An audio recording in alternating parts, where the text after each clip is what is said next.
গাজায় ইসরায়েলের গণহত্যার প্রতিবাদের নামে বিভিন্ন জেলায় কেএফসি, বাটা সহ বিভিন্ন প্রতিষ্ঠানে হামলা লুটপাটে জড়িত সন্দেহে অন্তত ৪৯ জনকে আটক করেছে আইন শৃঙ্খলা বাহিনী।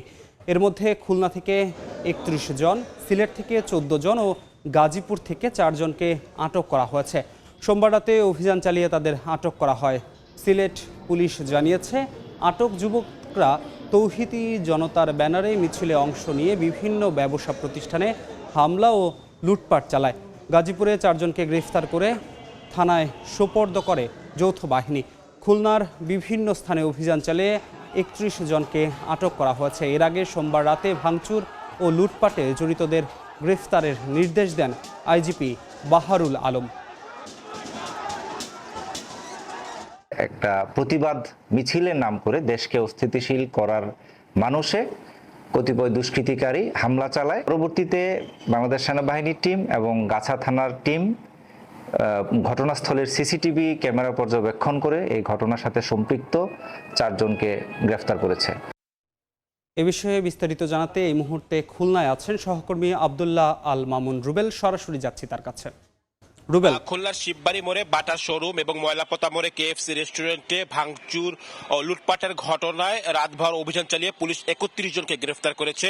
পুলিশের পক্ষ থেকে জানানো হয়েছে, যারা এই ধরনের অপ্রীতিকর ঘটনার সঙ্গে জড়িত, যারা লুটপাট এবং ভাঙচুরের সাথে জড়িত, তাদেরকে আসলে রাতে ভিডিও ফুটেজ দেখে তাদেরকে চিহ্নিত করে রাতভর আসলে অভিযান চালিয়েছেন এবং অভিযান চালিয়ে যাদেরকে শনাক্ত করা গিয়ে তাদেরকে আসলে গ্রেফতার করা হয়েছে। এবং পুলিশ পক্ষ থেকে জানানো হয়েছে, এই যে তাদের বিরুদ্ধে যে অভিযান, সেই অভিযানটা আসলে এখনো অব্যাহত রয়েছে এবং এই গ্রেফতারের ঘটনা আসলে আরো বাড়ানো হতে পারে। এরই মধ্যে বাটা শোরুমের যিনি এখানকার ব্রাঞ্চ ম্যানেজার, তিনি জানিয়েছেন যে তিনি আসলে আইনি পদক্ষেপ নেবেন, অর্থাৎ মামলা করবেন। কেএফসির পক্ষ থেকে জানানো হয়েছে এটি মামলা হবে, মামলার প্রস্তুতি চলছে।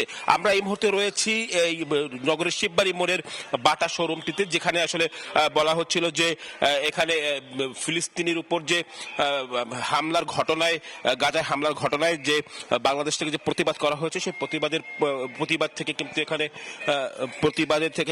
আসলে প্রতিবাদ যে মিছিল, সেই মিছিল থেকে কিন্তু বিক্ষুব্ধ জনতা এখানে হামলার ঘটনা ঘটায়। এবং আমরা যে বাটা শোরুমটি রয়েছে, এখানে আসলে একেবারে ভাঙচুর করা হয়েছিল এবং এখান থেকে আমরা দেখেছি জুতা, বিভিন্ন ধরনের জুতা বাইরে নিয়ে পুড়িয়ে ফেলা হয়েছে। এবং অনেকে এখানকার যিনি স্থানীয়রা অভিযোগ করছেন যে অনেকে জুতা চুরি করে বা লুটপাট করে নিয়ে গেছে। একই রকম ঘটনা ঘটেছে ঠিক এখান থেকে সামান্য দূরে ময়লাপোতা মোড়ে কেএফসি রেস্টুরেন্টে, সেখানেও কিন্তু ভাঙচুর চালায় বিক্ষুব্ধ জনতা এবং সেখান থেকেও কিন্তু বিভিন্ন জিনিস লুটপাট করার ঘটনা ঘটেছে।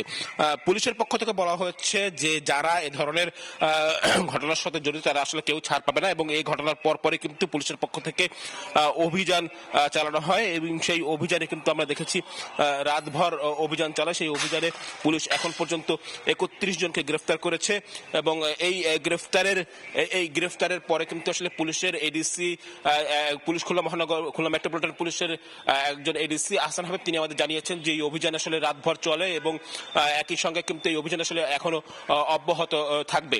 এবং পুলিশ যেটি জানিয়েছেন, যারা আসলে এ ধরনের হামলার সাথে জড়িত, তারা আসলে একেবারেই ভিন্ন একটি উদ্দেশ্য নিয়ে এ ধরনের কাজ করছে, সুতরাং তাদেরকে আসলে আইনের আওতায় এনে শাস্তি কার্যকর করা হবে। তো আমার কাছে এই ছিল খুলনা থেকে যে বাটা শোরুম এবং কেএফসিতে ঘটনায় যে ৩১ জন গ্রেফতার হয়েছে খুলনাতে, তার সবশেষ খবর।